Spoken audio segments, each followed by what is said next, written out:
오늘 제가 갖고 있는 성경에 보면 38장의 제목을 하나님의 도구 곡이라고 되어 있고 17절 이하는 곡의 심판, 그렇게 기록되어 있습니다.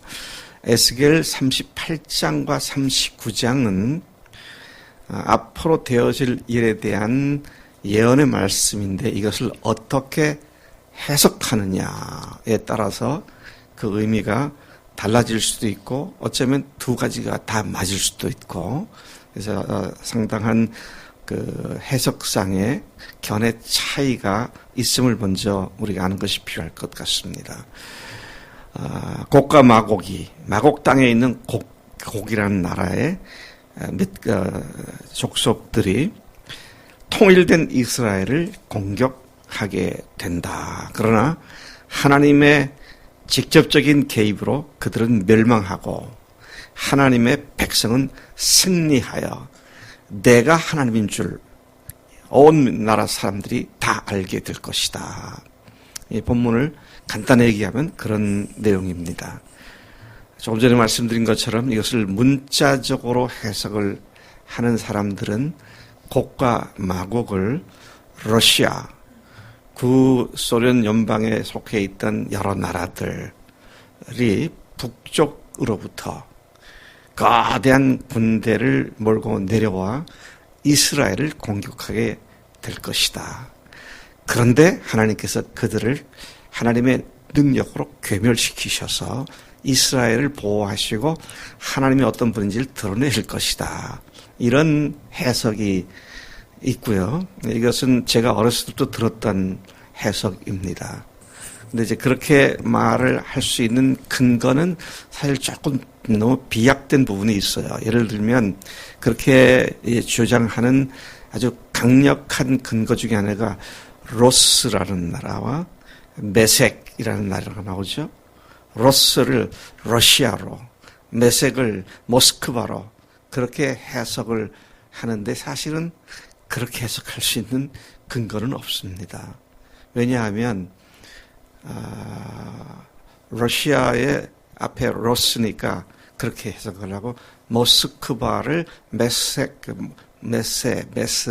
그래서 해석을 하는 것인데 그건 마치 뭐와 같은 해석이냐면 코리아와 코로나 같은 앞에 콜 그다음에 R 발음이 있고, 그러니까 코로나는 코리아다 뭐 이런 식의 전혀 논리적인 근거를 확실히 갖지 않은 그런 해석인 것을 보게 됩니다.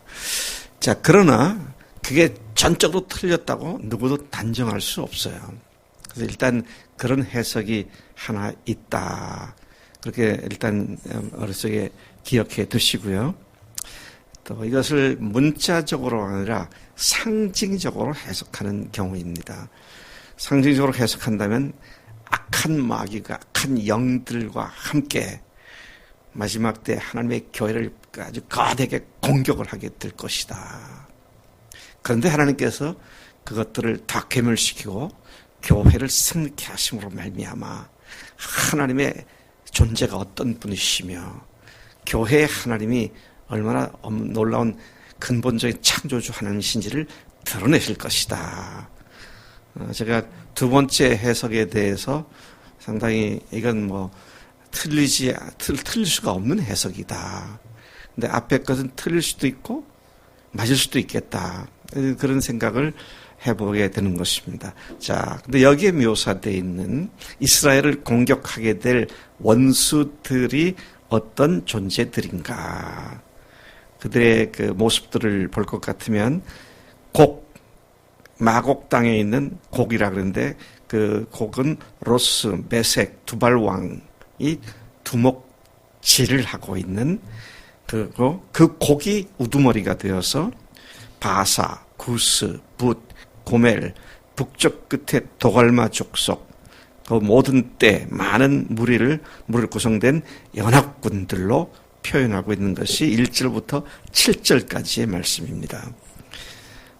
조금 전에 말씀드린 것처럼 특히 세대주의자들은 철저히 이런 내용을 상징적으로 보지 않고 문자적으로 해석을 해서 아까 말씀드린 그런 해석을 합니다. 그러나 핵심은 뭡니까? 첫 번째 해석이든 두 번째 해석이든 핵심은 뭐예요? 마귀라는 놈이 하나님의 세력을 공격하려 들지만 하나님께서 그들을 완전히 괴멸시키시고 하나님의 영광을 드러내시고 하나님이 누구신지를 온 세상이 알게 하신다. 이것은 문자적이든 상징적이든 같은 핵심 메시지가 되는 것을 볼 수 있습니다. 이 원수들의 특징들을 보면 이스라엘을 공격해오는 특징들을 보면 한 네 가지로 요약되는데요. 첫째로 4절과 5절에 보면 그들은 철저히 무장되어 있습니다. 거기 보면 말, 기마병, 완전한 갑옷, 큰 방패, 작은 방패, 칼을 잡은 큰 무리, 방패와 투구 등으로 무장하여서 아주 철저하게 무장된 그런 존재들인 것을 봅니다. 둘째 그들의 특징을 보면 9절에 보니까 광풍같이 많은 백성, 구름같이 땅을 덮는 군대. 그러니까 하나님의 나라에 대한 대적자들의 수가 어마어마하게 많을 것이다. 자, 이런 모습을 보게 되고요. 그다음에 세 번째 특징은 진리와 거짓을 구별할 줄 모르는 영적으로 무지한 존재들이 된다. 깨닫지 못한다 그랬어요. 자, 그 말씀이 14절에 보니까 네가 어찌 그것을 알지 못하겠느냐. 앞에 보면은요, 3절, 4절 거기 보면 하나님께서 네 아가리를 갈고리를 깨갖고 끌어내서 공격하게 한다. 근데 자기들이 그렇게 공격하러 나갔지만 하나님이 그렇게 하시는지 전혀 알지 못하고 자기들이 멸망할 장소로 끌려감에도 불구하고 오히려 자기들이 그들을 노략질하는 것처럼 그렇게 착각을 하고 있는 영적 무지함, 이런 모습을 여기서 보여주고 있습니다. 그리고 넷째 특징은 약탈하고 공격하는 존재들, 그렇게 표현되어 있죠. 곡과 마곡은 마귀가 지배하고 있는 이 세상을 의미하는 것으로 우리는 이해할 수 있습니다. 오늘 우리가 살고 있는 이 세상의 모든 영역과 모든 분야들을 철저히 마귀가 지배하며 강력하고 막강한 힘으로 그것들을 통하여 우리에게 영향력을 미치고 있습니다. 교회를 겁박하거나 교회를 위협하거나 교회로 하여금 달콤한 말로 감언을 해서 교회가 넘어지게 하려는 모든 악한 세력들, 그것을 말하고 있는 것이죠. 제가 우리 이 목사님 총장이실 때 어디입니까? 마닐라 필리핀의 아시아 신학교 교수들의 그 세미나에 참석을 했어요. 그때 미국의 에스베리 신학교에 교수로 있던 한 젊은 교수가 와서 같이 세미나도 하고 그렇게 했는데 그때 그 친구가 재미있는 얘기를 하더라고요. 그때 그 친구가 젊은 대학원 시절 때가 히피 문화가 전 세계에 영향을 줄 때입니다. 그래서 그 교수가 그가 학생일 때, 대학원생일 때 세미나에 참석했더니 그 담당 교수가 하는 말이 인간은 누구나 환경에 의해서 지배를 받는다. 그때 이 교수가 젊은 대학원생으로서 교수님, 저는 교수님의 말씀에 동의할 수 없습니다. 저는 그 누구에게도 영향을 받지 않고 저는 제 생각을 갖고 제 생각이 옳다고 믿고 살아가고 있습니다. 그렇게 답을 했더니 그 세미나 담당 교수가 하는 말이 여보게 젊은이, 요즘 젊은이들이 다 그렇게 생각하네. 다 영향받게 돼 있어요. 네. 특히 이 세상을 성경에서 자주 언급하죠. 악하고 음란한 세대가, 그렇게 말하죠.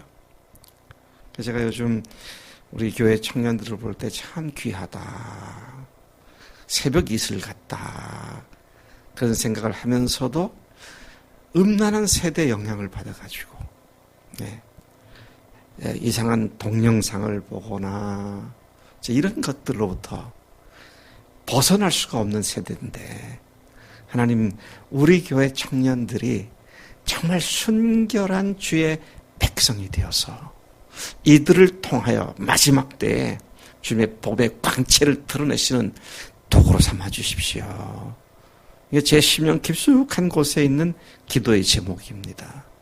그렇지 않으면은요, 우리가 아무리 부활을 얘기해도 우리의 경건함을 다 틀어버리고 거룩함을 망가뜨려버리면 저 앞에 쓰임 받을 수가 없어요. 자, 악한 마귀가 그렇게 우리에게 영향을 미치고 덤벼들죠.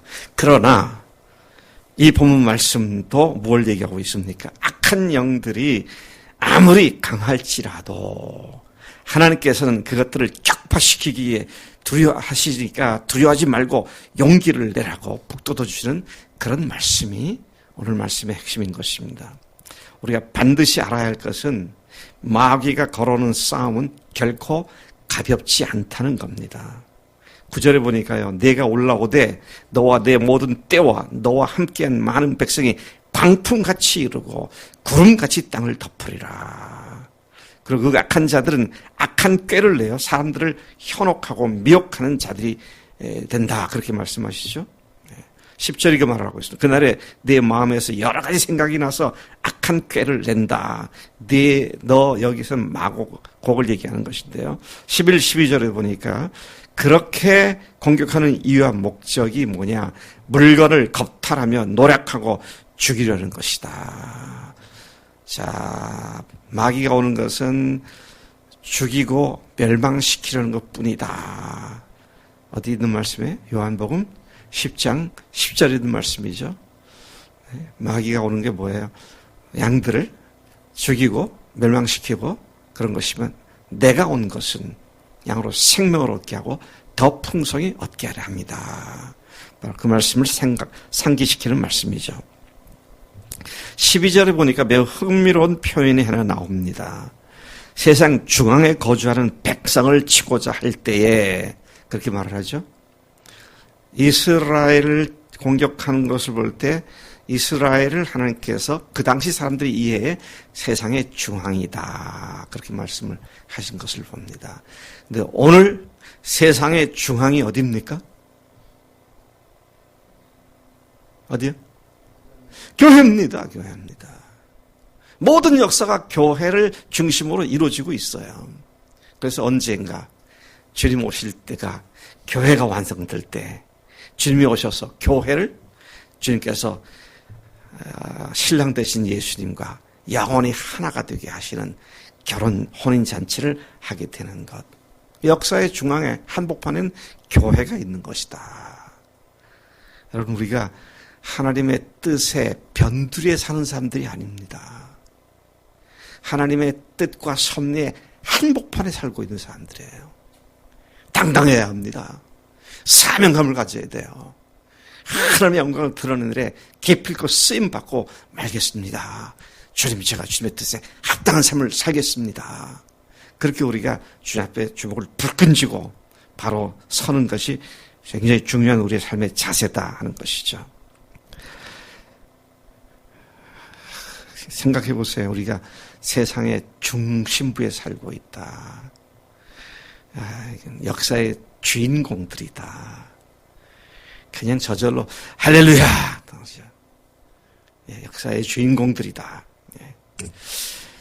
자, 계속해서 잠깐만 더 말씀을 보면요. 하나님은 무지함 가운데 이스라엘을 치러 북쪽 끝에서 올 곡으로 하여금 세상 끝날에 이스라엘을 공격해 할 것인데 뭐라고 말씀하십니까? 16절 내가 너로 말미암아 이방 사람의 눈 앞에서 내 거룩함을 나타내어 그들이 다 나를 알게 하려 함이라. 아까 아가리의 그 표현이 그래요. 아가리의 갈고리를 꿰고 끌어냈다. 그래서 이스라엘을 치게 했다. 그런데 마귀란 놈이 지가 아무리 날고 겨도 하나님께 알고리가 깨져가고 나온 존재에 불과하다. 이 사실을 분명히 아는 것이 필요합니다.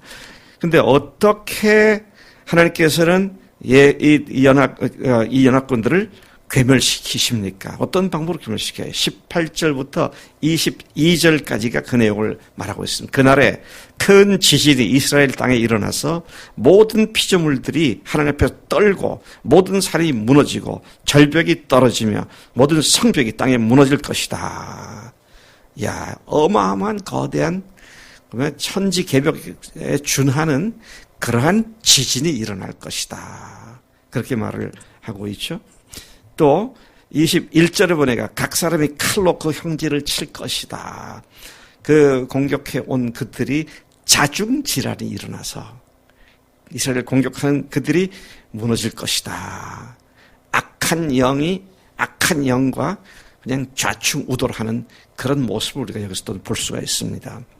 전염병과 피로 심판하며 쏟아지는 폭우와 큰 우박덩이와 불과 유황을 그 모든 무리와 백성에게 비를 내리듯 함으로 그들을 완전히 괴멸시키신다.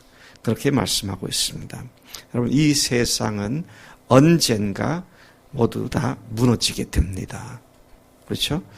천지가 완전히 불에 녹듯이 사라지고 새 하늘과 새 땅을 하나님께서 만드셔서 거기에서 교회가 영원토록 하나님과 함께 거하는 그런 미래에 대한 예언들을 우리가 연상하게 됩니다. 이러한 패망, 그 거대한 군대들이 와서 공격을 하고 악한 영들이 달려들지만 이런 패망은 누가 보아도 하나님이 하셨음을 드러냄으로써 하나님의 위대하심과 거룩하심을 여러 나라 눈에 보여주게 되고 그분이 하나님이셨구나. 우리가 그분을 몰랐구나. 우리가 하나님을 모르고 무지한 가운데 이렇게 멸망당하는구나. 그런 소리를 하게 되는데 마귀가 마지막으로 비명을 치를 그 내용이 바로 그런 내용인 줄로 믿습니다. 마귀는 오늘도 우리를 거대한 힘으로 공격하고 그럴듯한 말로 속이며 공격합니다. 그러나 우리가 부활하신 예수님께 초점을 맞추고 살아가면 그 모든 공격이 보이지 않고 주님만 보이면 능히 마귀를 이기고 승리하는 삶을 사는 자가 됨을 하나님께 약속해 주셨으니 얼마나 감사한 일인지. 주님, 제 눈을 주님께만 초점 맞추고 고정시키도록 역사해 주십시오. 성령님, 이 아침에도 제 눈에 초점을 바르게 세워 주시는 줄로 믿습니다. 그렇게 주 앞에 나아가시기를 바랍니다. 하나님 아버지 감사합니다. 이 아침에 인류 역사의 마지막 장면에 있을 예언에 대한 말씀을 저희들이 잠깐 묵상을 하는데 하나님, 여러 가지 해석이 있지만 궁극적으로 본질적인 메시지는 악한 마귀가 우리를 공격하지만 하나님께서 승리케 하신다는 이 사실을 붙잡고 세상 중앙 한복판에 세상의 주인공으로 살아가는 우리가 주님의 뜻에 온전히 굴복하는 매일 매순간의 삶이 되도록 역사해 주실 줄로 믿습니다. 그렇게 오늘도 당당하게 살겠습니다. 감사하고 예수님의 이름으로 기도했사옵나이다. 아멘. 아멘.